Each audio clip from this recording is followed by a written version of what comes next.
보다 나은 건강한 미래를 설계하고 여러분들의 건강 고민까지 해결해드리는 건강 매거진. 안녕하세요, 강주리입니다. 엉덩이가 아픈 엉치 통증은 중장년층이 흔하게 좀 호소하는 증상이기도 한데요. 앉았다 일어설 때 엉치가 좀 뻐근하고 당기는 느낌, 그리고 엉덩이를 콕콕 찌르는 듯한 통증, 허리 아래쪽으로 느껴지는 찌릿찌릿한 통증 등 좀 다양하게 증상이 나타나곤 합니다. 그래서 오늘은요, 엉치 통증의 원인과 그 치료법에 대해서 이야기를 한번 나눠보도록 하겠습니다. 자, 그럼 본격적으로 시작하기 전에 오늘의 건강 닥터 화면을 통해 바로 만나보시죠.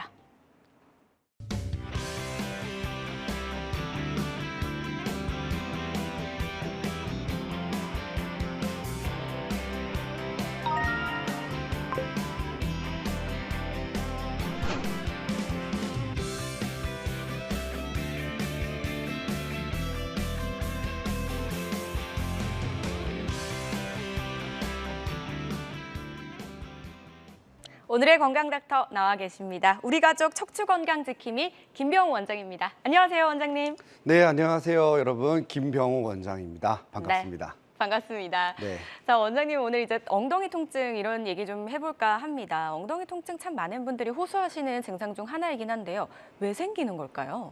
엉덩이 통증이 사실은 생기는 이유가 네. 한 가지 원인은 아니에요. 네, 그래서 여러 가지 요인이 존재할 수 있습니다. 네. 뭐 여러분들이 잘 알고 계시는 척추 질환도 해당이 되고요. 또 고관절 이런 것도 엉덩이 통증의 원인이 될 수 있고, 뭐 기타 등등 이제 산부인과적 질환 이런 것들도 원인이 될 수 있습니다.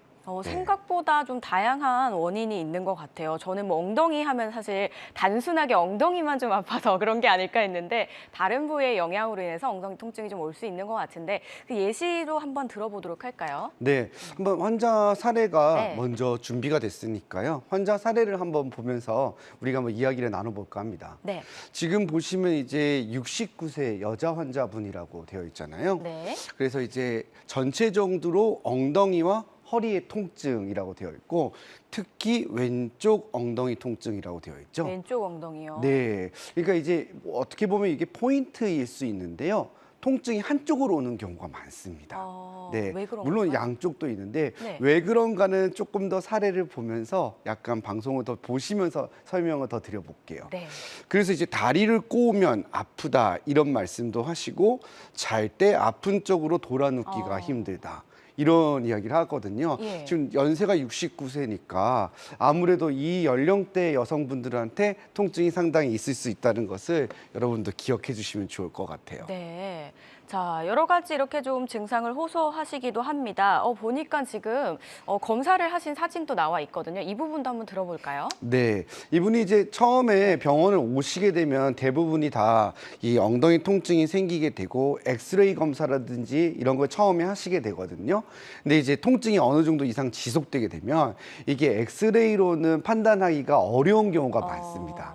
그래서 우리가 이제 엉덩이에 대해서 정확하게 검사를 하기 위해서는 엑스레이 검사의 다음 단계인 더 정밀 검사를 해야 되군요. 그렇죠. 네. MRI 검사를 필요로 하는 경우가 예. 많아요. 그래서 이분도 이제 통증이 어느 정도 이상 지속되었기 때문에 MRI 검사를 하셨거든요. 네. 다양한 MRI가 지금 보이죠. 네. 지금 척추와 보시면 골반. 맞습니다. 척추도 있고 골반도 있고 두 가지 검사를 진행하게 되는데, 아무래도 처음에 말씀드렸던 것처럼 예. 흔한 원인이 척추하고 골반 두 군데 있기 때문이죠. MRI 검사를 보면 이렇게 이제 디스크 질환이 의심이 되는데요. 요 디스크에서는 근데 아주 심한 상태는 아닌 거예요. 네. 그리고 골반을 찍어 보았더니 여기 하얀 점이 보이시나요? 예, 보이네요. 네. 요 하얀 점이 이제 힘줄에 염증이 생긴 건데, 요 힘줄의 염증도 원인이 될 수 있는 거죠. 네, 이분 같은 경우에는 이제 척추에도 디스크가 약간 있고, 네. 그 다음에 이어서 골반의 힘줄에도 염증이 있어서 이것 때문에 통증을 느꼈던 사례라고 설명을 드릴 수 있을 것 같습니다. 그럼 두 가지가 원인인 걸까요? 네, 맞습니다. 두 가지가 원인이라고 할 수 있는데, 네. 아무래도 이제 두 가지 중에서 어느 쪽이 더 기여도가 많은지를 판단해 봐야 되겠죠. 그렇죠. 네, 그래서 몇 가지 증상을 갖고 좀 감별을 해볼 수가 있습니다. 네, 어떻게 좀 감별을 할 수 있을지 그 구별법도 한번 알아봐야 될 것 같은데요. 보통 어떻게 알 수 있을까요? 일단 척추 질환과 고관절 질환이라는 게 사실상 굉장히 유사한 점이 많습니다. 그래서 지금 디스크와 비슷한 증상이라고도 이야기를 해놨고요. 예. 특정 자세, 동작 이런 데서 통증이 생기고 야간 통증도 있고 지금 환자 사례자 같은 경우에도 그랬잖아요. 네. 밤에 돌아 누울 때도 아프고 그래서 어떻게 보면은 증상을 가지고 구별을 하는 건 굉장히 어려운 일에 해당이 되는데요. 같아요. 예. 그래도 이제 우리 시청자 여러분들이 가장 또 듣고 싶어하고 알고 싶어하는 게 자가진단법 네, 이런 맞아요. 거잖아요. 맞아요. 병원 가는 게 사실은 첫 번째이기는 한데 예. 자가진단법을 그래도 오늘 좀 준비를 해봤습니다. 네. 자가진단법을 한번 소개를 드려볼게요. 예, 네. 알아보겠습니다. 자가진단법은 이렇게 화면에 크게 이제 표로 조금 정리를 해보았는데 반드시 이렇게 일치하지는 않는데 그래도 여러분들이 좀 기억해둬야 될 거는 대략적으로. 그렇죠. 네. 척추 질환 같은 경우에는 허벅지하고 다리 증상이 엉덩이 통증과 함께 있는 경우가 많습니다. 네, 그렇게 이해를 하시고 허리를 움직일 때 통증이 오는 경우가 많이 있어요. 네. 근데 고관절 같은 경우에는요, 엉덩이가 주증상인데 다리를 꼬거나 양반 다리를 할 때 통증이 생기는 경우가 많습니다. 아, 그러니까 이제 척추의 원인일 경우는 허벅지와 다리까지 이제 증상이 좀 내려간다고 보면 될 것 같고, 네. 고관절일 경우에는 다리를 꼬았을 때 증상이 좀 주로 나타난다고 볼 수 있겠네요. 네, 맞아요. 네. 그래서 이런 자가진단법을 기억해 두시면 참 네. 좋은데 문제는 두 가지 질환이 함께 있는 경우가 생각보다 많아요. 그래서 앞에 사례자의 경우에도 두 가지 질환이 함께 있었잖아요. 네. 디스크도 같이 있고 고관절에 힘줄염증도 있고. 네. 그러면은 어떻게 좀 자가 진단을 하기보다는 빨리 병원을 좀 내원을 해야 될지 좀 구분이 먼저일 것 같다는 생각이 들거든요. 네, 우선은 병원에 오셔갖고 네. 어느 쪽이 더 기여도가 많은지를 판단해 보시면 좋을 것 같아요. 그리고 이 사례자의 환자분 같은 경우에는 사실은 이제 디스크 질환보다는 힘줄염증이 더 많았습니다. 그래서 앞에 말씀드렸던 것처럼 돌아 누울 때 그쪽이 눌려서 거기에 염증이 있기 때문에 그 부분에 통증이 발생을 한 거거든요. 아, 그래서 돌아 누우시면 통증이 있으셨던 그렇죠. 거군요. 네. 그래서 이제 의사가 촉진을 할 때에도 네. 고관절과 엉덩이 부위를 돌려가면서 만져서 촉진을 하고 통증이 많이 발생하게 되면은 그 부분에 대한 집중적인 치료가 필요합니다. 네. 근데 그 치료가 뭐 우리가 생각하는 수술이나 시술 같은 걸 하지 않으셔도 돼요. 네. 약을 먹거나 네. 혹은 주사 치료만으로도 충분하고요. 물리 치료나 충격파 같은 요법으로도 치료가 잘 되기 때문에 환자는 이제 마음을 먹고 오실 때 나는 수술이나 시술을 해야 되는 게 아닌가 하지만 사실상 그런 치료는 필요치 않고 가벼운 치료로 한 2, 3주 정도 치료하면 나아지는 경우가 대부분입니다. 네, 오히려 그러면 참고 계시는 것보다 이런 증상이 나타났을 때 빠르게 내원하셔서 치료를 받으시면 더욱더 빨리 좀 쾌차를 하실 수 있을 것 같다는 생각이 들고 가벼운 치료로도 나을 수 있다고 하니까 무엇보다도 희소식인 것 같아요. 그리고 보니까 앞서서 저희가 69세 여성분의 사례를 처음으로 만나봤잖아요. 이번에도 사례가 좀 준비가 되어 있다고요. 네. 60대 여성이시네요. 그럼요. 오늘 이제 사례를 중심으로 해서 네. 이 엉덩이 통증의 원인과 치료법을 다양하게 좀 소개해 드릴까 합니다. 좋습니다. 이번에 보시는 사례는 62세 여자 환자분이시죠? 네. 근데 지금 뭐 우리 시청자 여러분들도 화면을 보시면 엉덩이 통증이 이번에는 양쪽으로 왔죠? 예, 그래서 양쪽 엉덩이 통증이고 양쪽 종아리 통증인데 종아리까지 내려오셨네요. 네, 그러면 어떤 질환이 의심이 될까요? 종아리라고 하시니까 척추일까요? 그렇죠. 척추 가능성이 있어 보이죠. 네. 엉덩이만 있을 때는 아무래도 고관절 질환이나 이런 게 많지만 종아리까지 내려가니까요. 8년 정도 됐고 오른쪽이 좀 더 불편하다고 꽤 말씀하셨고 오래되셨네요. 네. 자고 일어나면 증상이 심하다라고 네. 이야기를 하셨어요.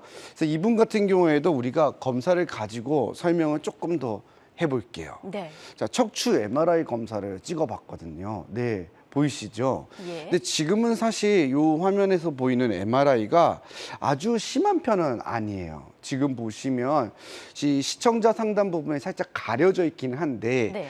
요 아랫부분이 이제 우리가 디스크, 지금 나오네요. 예. 맨 마지막 디스크 부분이거든요. 네. 여기서는 그렇게 디스크가 많이 튀어나온 건 아니라고 보시면 될 것 같아요. 근데 지금 추간공이라고 하는 신경 사이에 구멍이 있거든요. 네. 그 구멍 쪽으로 가면은 이렇게 디스크가 튀어나온 것을 알 수가 있습니다. 우리가 추간공이라고 하는 구멍은 척추 사이의 구멍이어서 추간공이라고 하거든요. 근데 지금 보시면 이 화면에서 이렇게 동그란 거 하얀 거 보이시죠? 네. 이 부분이 지금은 추간공에 해당이 되는데 예. 이 하얗게 보여야 정상이에요. 근데 바로 아랫부분은 보이시나요? 이렇게 까맣게 튀어나온 부분이요. 아, 하얀 부분이 훨씬 적네요. 그럼요. 이 위에 부분과 아랫 부분의 차이가 보이죠? 예. 네, 이렇게 까만 부분이 튀어나와서 신경의 주위를 건들게 돼서 통증이 생기는 경우라고 이해하시면 될 것 같아요. 사진상에서는 사실 그렇게 크게는 안 보이지만 그런 작은 차이가 우리에겐 좀 큰 통증으로 다가오는 것 같은데요. 이분이 이제 척추 MRI를 찍으셨고 다른 MRI도 찍으셨을 것 같아요. 증상을 알아봐야 되니까, 그죠? 네, 맞아요. 아무래도 이제 척추 질환 가능성도 있겠지만 네. 다른 질환도 의심을 해봐야 되기 때문에 이렇게 다양한 형태의 MRI 조금 더 검사를 하신 거예요. 그래서 지금 가운데 보이는 MRI는 신경줄기 조형 검사를 한 건데 예. 협착증이나 그런 것은 보이지 않는 상태였고 골반 쪽 검사를 해보았는데도 특이 소견이 보이지는 않는 거예요. 그래서 이러한 경우에는 추간공에 문제가 있는 경우라고 볼 수 있다고 이해를 하시면 되겠습니다. 예, 그러면은 처음 저희가 예상한 대로 척추가 원인일 가능성이 굉장히 좀 컸던 맞습니다. 분이네요.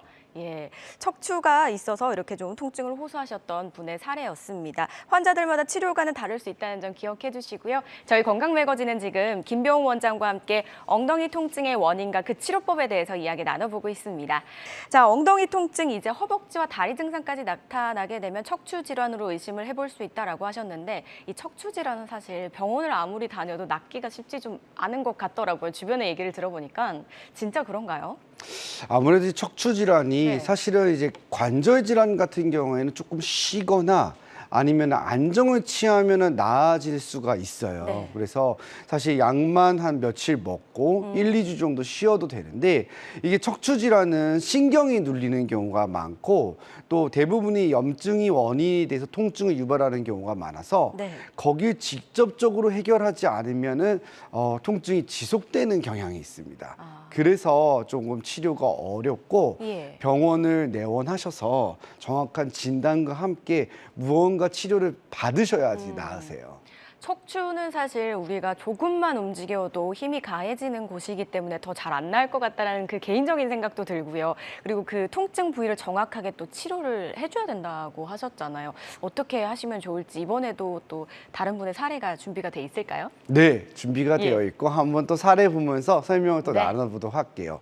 이번엔 조금 젊으신 분이죠. 또 55세 네. 여성분이시네요. 55세 여자 환자분이시고 네. 허리 통증도 있는 상태이시고 잠깐 서 있는 게 힘들다라고 적혀 있죠. 그러니까 이제 가만히 서 있어도 뭔가 허리 쪽으로 찌릿하면서 네. 전기 신호 같은 게 오고 통증을 느끼시는 거거든요. 그리고 양쪽 다리로 내려오는데 오른쪽이 더 심하다라고 적혀 있습니다. 그래서 다리로 이렇게 허벅지까지 내려오는 경향이 있는데 우측이 더 심한 거고요. 이분은 또 특이한 부분이 하나 있죠. 한여름에 발이 시려서 양말을 신어야 된다. 네. 발까지 시릴 수 있나요? 네, 척추 질환도 발까지 시릴 네. 수 있습니다. 하지만 원인은 또 다른 것이 원인일 수 있어요. 아, 척추가 아니라요? 네, 맞아요. 우리가 환자분들이 항상 좀 이렇게 가장 착각할 수 있는 것 중 하나가 나는 병이 한 가지일 거다라고 생각하는 경우가 많으시거든요. 그렇죠. 네. 하지만 환자의 병은 여러 가지인 경우가 많아요. 고혈압, 당뇨, 고지혈증 이렇게 각각의 다른 병이 모여서 증상을 일으키는 것과 척추 질환도 유사합니다. 그래서 한여름에도 발이 시려서 어렵다는 이야기를 하셨고 예. 타 병원에서 허리와 시술, 주사 치료 같은 것도 하셨던 분이시거든요. 그리고 원단을 제작하는 작은 공장을 운영하시는데 1인으로 하시는 직업이다 보니까 거의 혼자서 대부분 허리를 사용하면서 들었다 놨다 들었다 놨다 해야 되는 거예요. 허리에 아무래도 무리가 많이 가셨겠네요. 네, 그러실 가능성이 많죠. 제가 이 말을 전부 다 적은 이유는 네. 병원에 오시게 되면은 이렇게 다양한 증상을 이야기를 많이 하세요. 예. 그래서 이제 환자분은 발이 시린 것도 이야기하시고 허리가 아픈 것도 얘기하고 종아리가 아픈 것도 얘기하거든요. 근데 각기 다른 질환들이 모두 모여서 이루어진 거라는 것을 기억해 두시고요. 네. 이제 의사 선생님들이 이 질환들을 듣고 이 종아리 통증은 이것이 원인이고 발이 시린 건 이것 때문에 원인이라는 거를 짚어드릴 거예요. 그래서 환자분들은 근데 이제 한 가지 질환 때문에 이런 증상이 모두 생기지 않을까 하는 생각이 드시는 게 대부분이거든요. 예. 근데 이제 사실은 각기 다른 질환들이 존재할 수 있다는 것을 꼭 기억해 두시기 바랍니다. 그렇군요. 맞아요. 저희가 아프면 흔히 어떤 원인이 한 가지밖에 없을 거라고 생각하는데 다양한 원인이 합쳐져서 그런 증상이 좀 나타난다고 말씀을 주셨습니다. 지금 이분 검사하신 분 또 결과나 사진이 있을 것 같은데요. 함께 이야기 좀 나눠보겠습니다. 네. 이제 아무래도 이제 증상이 분명히 있기 때문에 네. MRI 검사가 필요하겠죠. 네, 그래서 MRI 검사를 시행을 한번 해보았어요. 지금 보시면 이 MRI 검사가 측면에서 보는 검사인데 네. 이렇게 내려오다가 이 부분이 살짝 막혀 있는 것을 알 수가 있어요. 네, 여기가 이제 3번과 4번 사이인데 단면도상에서 보면 이렇게 까맣게 자라난 부분들이 신경을 막고 있는 걸 알 수가 있습니다. 요 까맣게 자라난 부분이 우리가 이제 정상적으로 말하는 황색 인대라고 하는 인대이고요. 예. 요 인대가 두꺼워지면서 이 신경줄기 검사상에서도 이렇게 하얗게 내려오다가 이렇게 까만 형태, 네, 그죠? 막혀 보이네요. 막혀 있는 것을 예. 알 수가 있어요. 그래서 이분 같은 경우에는 진단명은 척추 협착입니다. 척추 네, 협착이요. 척추 협착이고 이게 이제 신경을 좀 의미 있게 누르고 있는 상태이기 때문에 네. 이 부분에 염증이 생기고 통증을 유발하게 돼서 종아리 통증도 생기게 된 거라고 이해하시면 될 것 같아요. 그럼 저 부분을 해결을 해드려야 되는 거잖아요. 네, 그렇죠. 어떻게 치료를 좀 하셨을까요? 사실은 이제 네. 저 정도의 협착증에서는 우리가 어떻게 수술적인 치료도 고민을 조금 해볼 수 있는 단계라고 보시면 돼요. 근데 이제 주사 치료를 타병원에서 여러 번 했는데 잘 해결이 잘 안 됐던 네. 거죠. 그래서 이제 환자분과 상의를 나누어 가지고 비수술적 치료를 선호했기 때문에 우리가 카테터를 이용한 시술을 진행하게 된 거예요. 네. 이 시술의 장점이 무엇이냐면요. 주사로 도달하기 어려운 곳에 약물을 전달할 수 있고요. 그리고 고주파나 풍선 여러 가지 기구 등을 이용해서 비수술적으로 염증을 빼줄 수 있는 치료라고 이해하시면 돼요. 예. 조금 더 알기 쉽게 보시려면 영상 통해 가지고 또 보시면 더 정확하게 알 수 있을 것 같습니다. 네, 영상 함께 만나보면서 이야기 한번 들어볼게요. 지금 나오고 있네요. 지금 영상 보시면 예. 관이 왔다 갔다 하면서 움직이게 되잖아요. 네. 저렇게 생긴 관을 카테터라고 부릅니다. 네.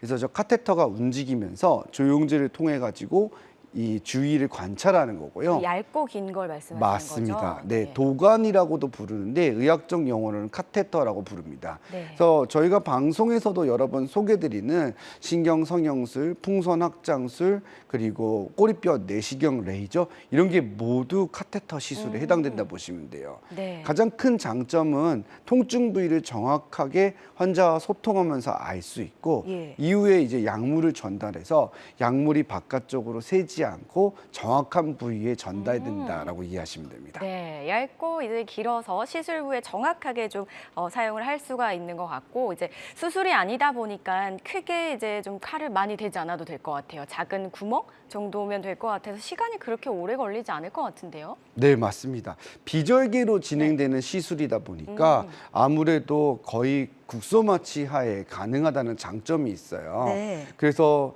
장점들을 조금 더 정리해서 한 번 더 설명을 드리면 네. 아무래도 부분 마취를 하게 되고요. 절개나 흉터가 거의 없고 15분 내외 정도로 가능하면서 당일에 퇴원도 가능할 정도로 금방 끝나는 그렇네요. 비교적 가벼운 형태의 치료라고 보시면 됩니다. 이제 우리가 이제 비유를 할 때 제가 환자분들한테 어르신들이 많이 오시면 설명드리는 게 뭐냐면 이 등이 가렵잖아요, 네. 우리가. 그러면 이제 등을 긁어달라고 손주들이나 말씀하실 거 아니에요. 네. 그 긁을 때 이제 엄한 곳을 긁으면 어때요?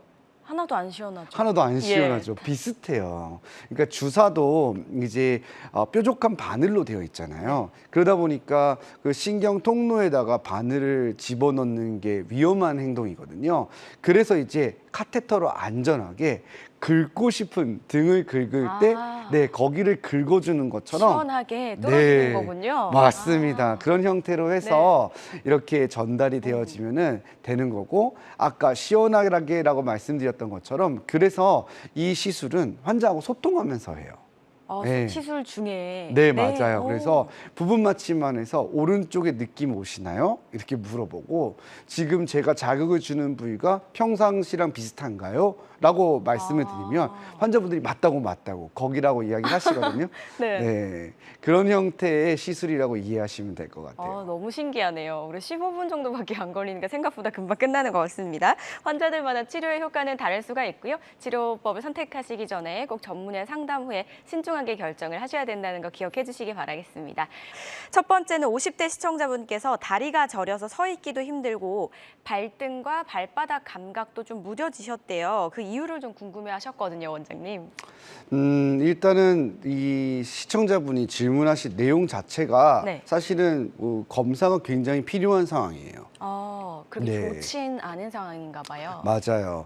지금 보면 감각이 무뎌졌어요라는 표현을 하셨잖아요. 네. 감각이 저하됐다는 것은 굉장히 나쁜 신호입니다. 네, 그래서 몸에서 경고등을 지금 켜고 있어요. 예. 네, 나한테 지금 문제가 있어라고 이야기하는데, 이제 이게 통증이 아니라 무딘 감각이 익숙해지면 환자들이 병원을 잘 안 오십니다. 그러면 이게 병이 깊어져요. 그래서 지금 말씀하시는 시리고 감각이 무뎌진 증상은 빨리 검사를 해보는 것이 좋습니다. 그래서 가장 흔한 원인은 아무래도 이제 척추 질환.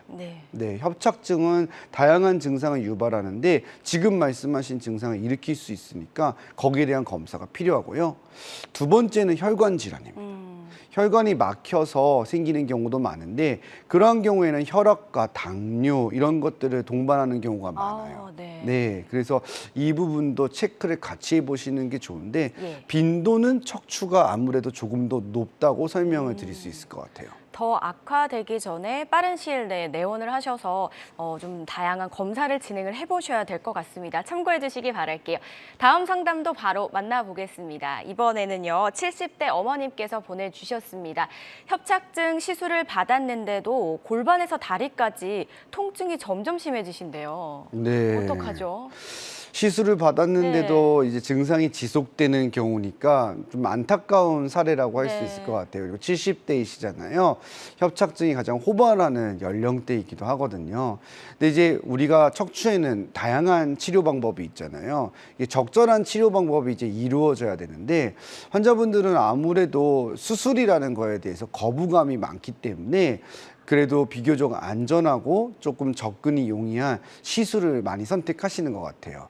근데 이제 시술은 비수술 치료여서 이제 좁아진 공간을 넓혀주는 효과가 없기 때문에 아무래도 그 부분을 넓혀주는 치료를 하셔야 될 것 같습니다. 그래서 이제 오늘에도 사례자들 중에서도 제가 소개해드릴 부분도 있긴 한데, 최근에는 그 수술의 범위가 아주 다양해지고 거의 비수술과 거의 유사할 정도로 편안한 수술법이 많이 나왔어요. 그런 게 대표적인 게 내시경 치료입니다. 네, 그래서 지금 시청자분이 질문하셨던 내용도 아무래도 이제 시술 이후에도 통증이 지속된다면 다음 단계의 치료를 한번 고민해 보시는 것이 좋지 않을까. 그 하나의 예로 내시경 치료도 한번 고민해 봐야 되지 않을까 하고 생각이 듭니다. 네, 현재 시술로도 호전이 없으실 경우 다음 단계의 시술 한번 고려해 보라고 말씀을 주셨으니까요. 다시 한번 검사를 해보시기 바라겠습니다. 마지막 상담 또 바로 만나볼게요. 이번에는 60대 어머님께서 보내주셨습니다. 요즘 다리 저림이 심해져서 잠을 못 자는데 수술을 해야 할까요? 라고 하셨거든요. 좀 야간통이 심하신가 봐요, 이분은. 네. 지금 이제 앞부분이 조금 생략이 된 부분이 있어요. 이제 우리 그 시청자분이 요즘 다리가 저림이 심해졌다고 말씀하셨잖아요. 그 요즘의 기간이 중요한 것 같습니다. 언제부터 통증을 호소하셨는지. 네, 맞아요. 만일에 이게 한 1, 2주 정도 됐고 1, 2주 전에는 이런 증상이 거의 없었다면은 수술은 당장에 필요하지 않습니다. 예. 이런 경우에는 약물과 신경 차단술 그리고 여러 가지 시술 등을 통해서 조절을 해보실 필요성이 있고요. 네. 근데 만일에 병력이 예. 오래되었고 다양한 치료를 이미 받았다면 예. 그때는 이제 수술도 고민을 하셔야 될 것 같습니다. 올해 기준이 어느 정도가 될까요? 우선은 6주 이상은 네. 비수술 치료를 하는 것을 권고해드리고 네. 그리고 한 3개월 정도까지는 우리가 지켜볼 수가 있는데요. 많이 이제 환자분들이 말하는 이 저림이라고 하는 증상이 사실은 이제 마비에 가깝다면 수술이 빨리 필요할 수도 있습니다. 그래서 이 MRI 검사나 다양한 정밀 검사 자료가 있을 거 아니에요. 네. 이 전문의하고 상의를 하셔가지고 어떤 시점인지 결정하시는 게 좋을 것 같고 통상적으로는 뭐 한 달 이내에 생긴 증상들은 비수술이 원칙이라고 보시면 될 것 같아요. 그래서 통증이 나타났을 때 빨리 내원을 해야 된다라고 말씀을 주시는 것 같네요. 이런 부분들 잘 참고를 해보시기 바라겠습니다. 저희는 시청자 전화 연결 바로 해보도록 하겠습니다. 여보세요? 여보세요. 네, 반갑습니다. 예. 네, 시청자님 연세가 좀 어떻게 되세요? 65요. 네, 60대시고요. 예, 자, 예. 어디가 좀 어떻게 불편하셔서 연락을 주셨는지 저희 원장님께 설명 좀 부탁드릴게요. 예, 안녕하세요. 예, 원장님. 네, 반갑습니다. 말씀하시죠? 네. 허리, 엉덩이 쪽하고요. 예. 발까지 많이 저렸거든요.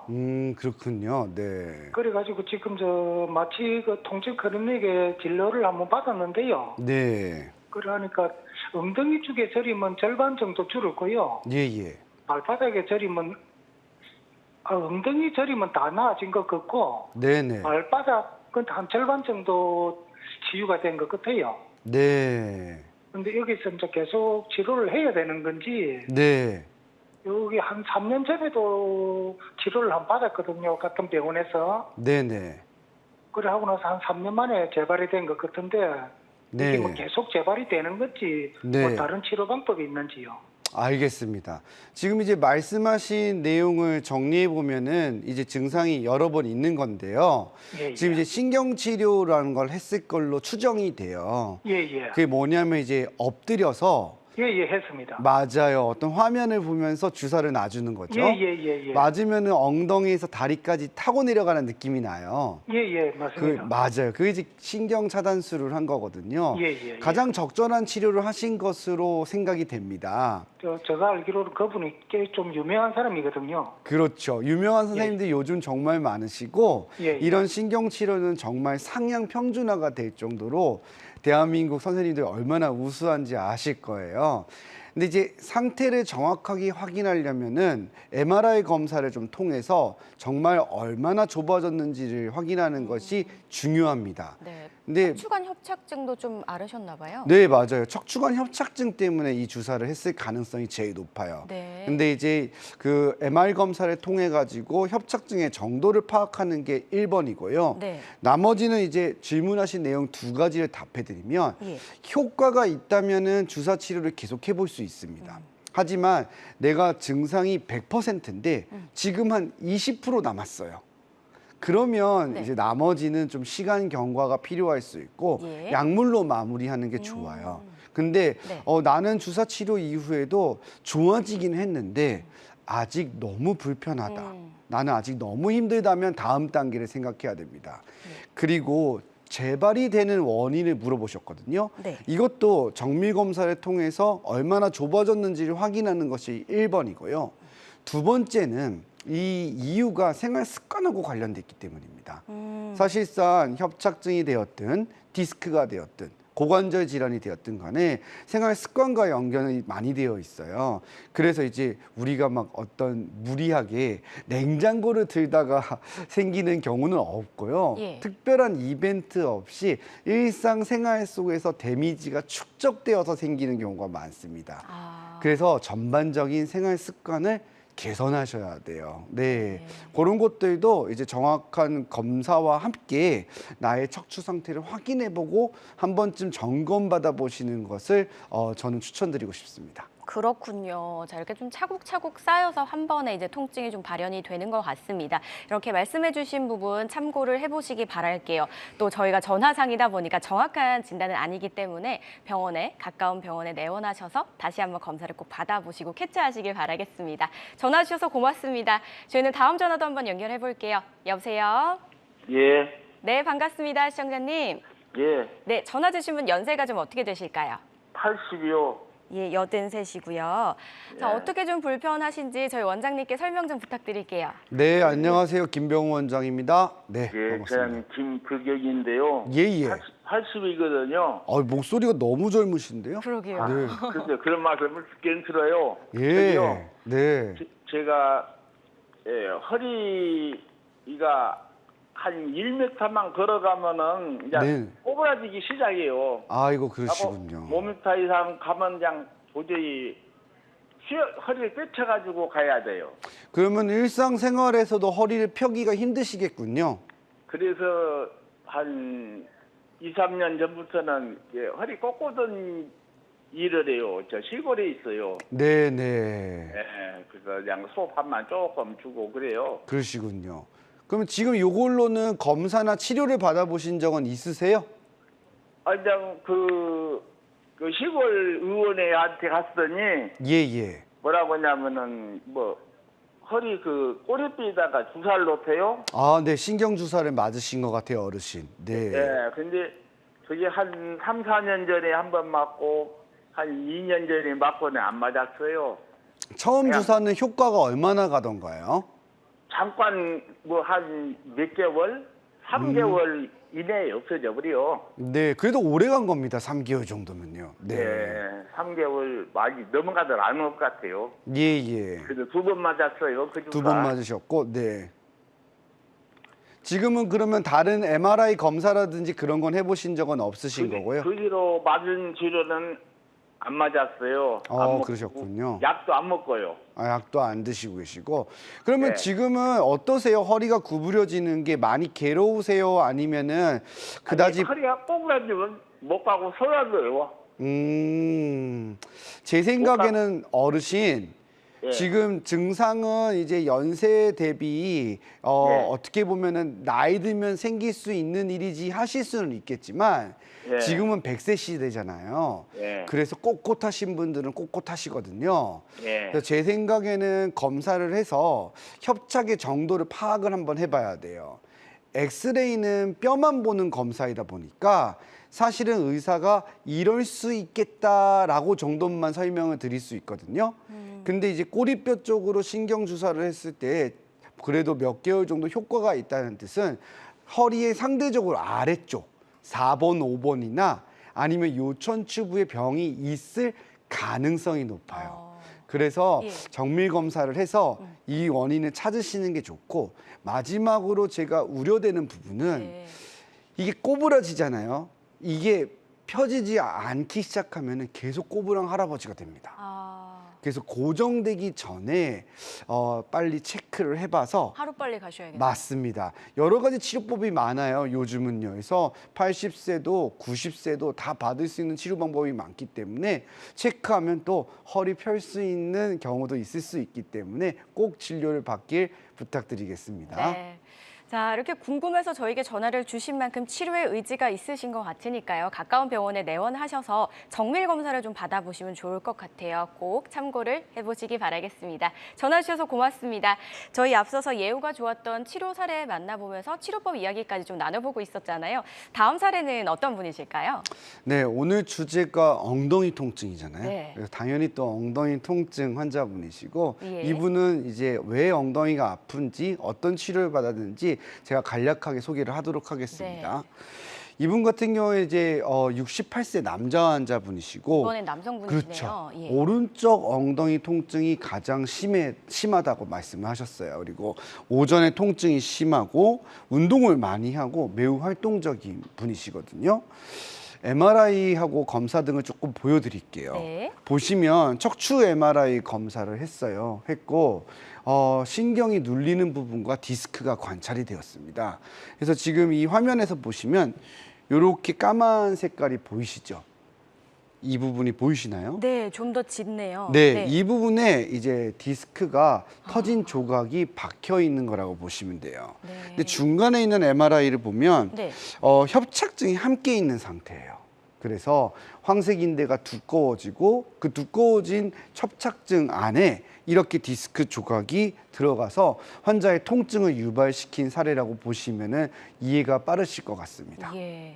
자, 척추의 원인이 좀 컸던 것 같아요. 그죠? 맞습니다. 이분 같은 예. 경우에는 엉덩이 통증이 다양한 것이 원인이 될 수 있는데 협착증과 추간판 탈출증이 원인이었다고 보시면 될 것 같아요. 네. 그래서 엉덩이가 아픈 거고 그 증상이 가장 주증상인 거죠. 그래서 척추 클리닉에 오시는 환자분들이 허리가 아픈 경우도 많겠지만 절반 이상은 엉덩이 통증이 많습니다. 네. 그래서 이러한 경우에 이제 터진 디스크에 대한 근본적인 해결이 필요할 수 있겠죠. 그렇겠네요. 원인책을 찾는 게 정말 무엇보다도 중요한 것 같습니다. 그리고 말씀해 주셨던 시술이 진행이 되는 영상이 있다고 하셨거든요. 그 영상 함께 보면서 또 이야기를 나눠보도록 하겠습니다. 네. 네. 지금 보시는 건 이제 내시경 영상이에요. 네. 지금 견인기 이렇게 보이는 기구가 보이시죠? 네. 그 안에 들어있는 게 바로 터진 디스크입니다. 저 하얀색이요. 네, 맞습니다. 막 뭉글뭉글하고 포색 같은 게 들어와가지고 지금 예. 디스크를 지금 뽑고 끄집어내죠. 있네요. 네, 저게 터진 디스크가 안에 꽉 박혀 있어서 엉덩이 통증을 유발한 거라고 보시면 돼요. 네. 저희들이 저렇게 터진 디스크를 끝낼 때 의사들은 굉장히 아팠겠구나를 알 수 있죠. 예. 지금 보면 이제 디스크가 터진 걸 제거한 거예요. 네. 그래서 화면을 통해서 터진 디스크가 다 제거된 걸 알 수 있고 터진 구멍도 크게 보이죠. 예. 그래서 저 구멍을 통해서 또 다시 터질 수 있기 때문에 재파열을 방지하기 위해서 관리를 잘 하셔야 합니다. 시술도 중요하지만 그 후의 관리가 진짜 중요할 것 같아요. 디스크를 제거 후에는 좀 어떻게 될까요? 디스크를 제거하신 이후에는 네. 보조기를 사용하셔갖고 보통 한 달 정도는 과격한 것은 하시지 않는 것이 좋습니다.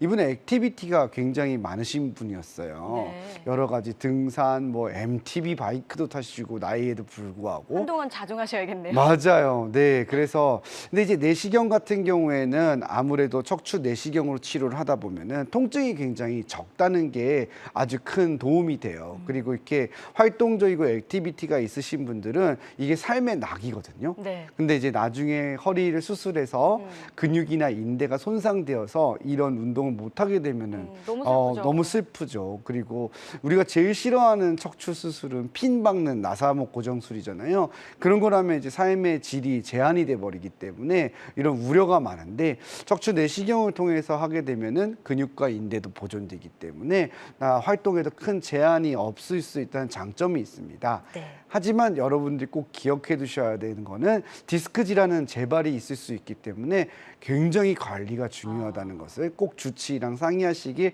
부탁드리겠습니다. 네, 관리도 무엇보다도 중요하다는 점 강조를 해주셨습니다. 자, 이제 가느다란 내시경을 넣어서 신경을 압박하는 이 하얀 물질이었죠. 디스크를 좀 선택적으로 제거를 하는 시술이라고 보면 될 것 같아요. 그죠? 네, 맞습니다. 네, 다음 사례도 바로 이어서 한번 만나보도록 하겠습니다. 이분은 어떤 분이셨을까요? 다음 사례도 한번 네. 보시도록 하겠습니다. 다음 사례 같은 경우에는 56세 남자 환자분이시고 예. 이제 양쪽 엉덩이 통증이에요. 예. 이분은 양쪽이 거의 비슷하게 아프신 분이었어요. 직업이 이제 그림에 보이시죠? 네. 주방에서 일을 하시는 요리사이세요. 셰프님이시군요. 셰프님이시죠. 네. 근데 이제 요리가 대부분 서서 해야 돼요.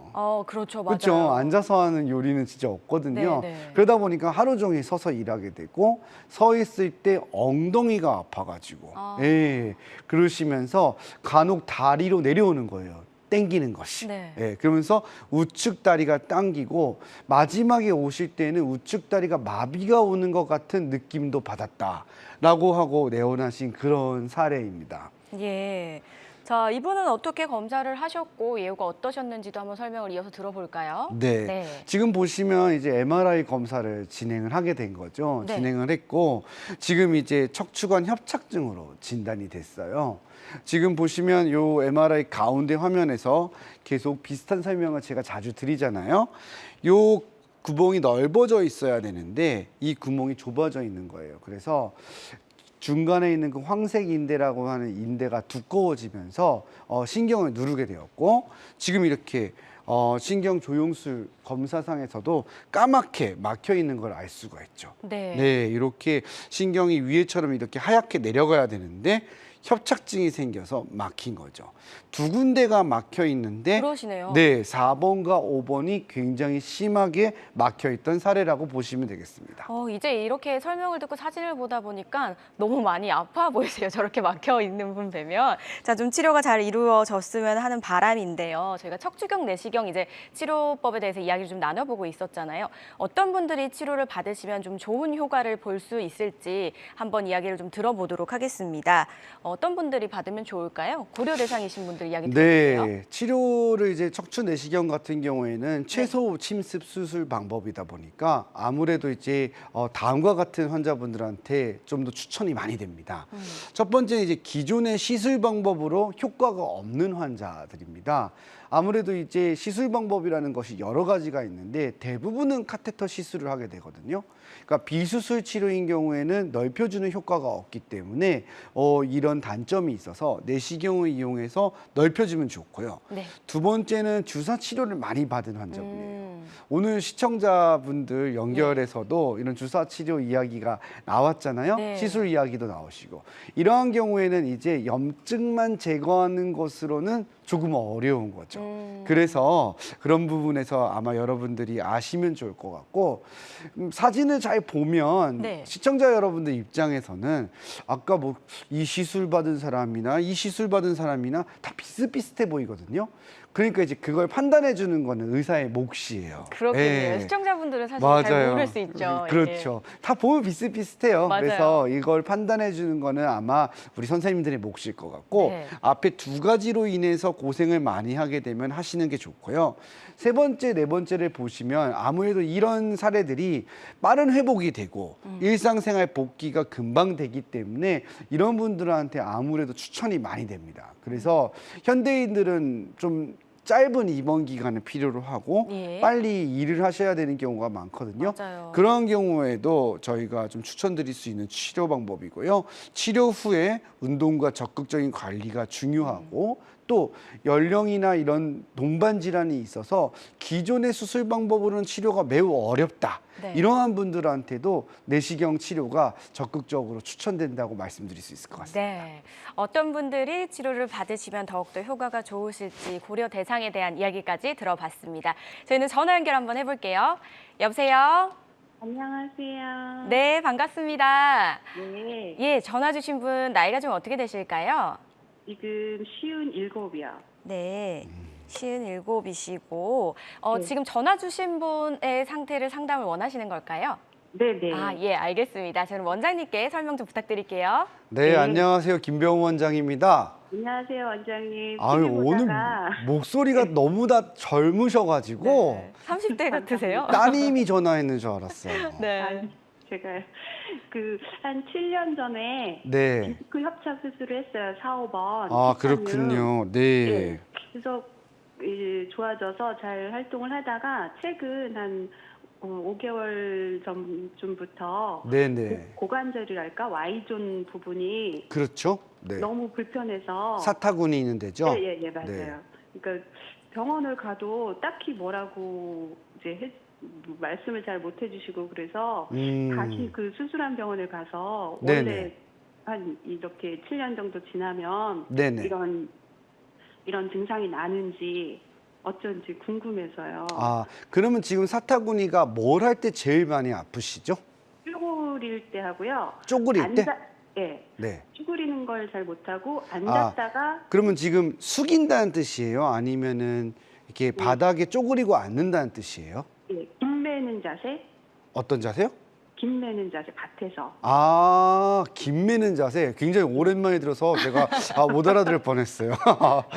그런 자세는 사실은 좋지 않은데 좋아요. 쭈그리고 앉는 거죠, 그죠? 그리고요?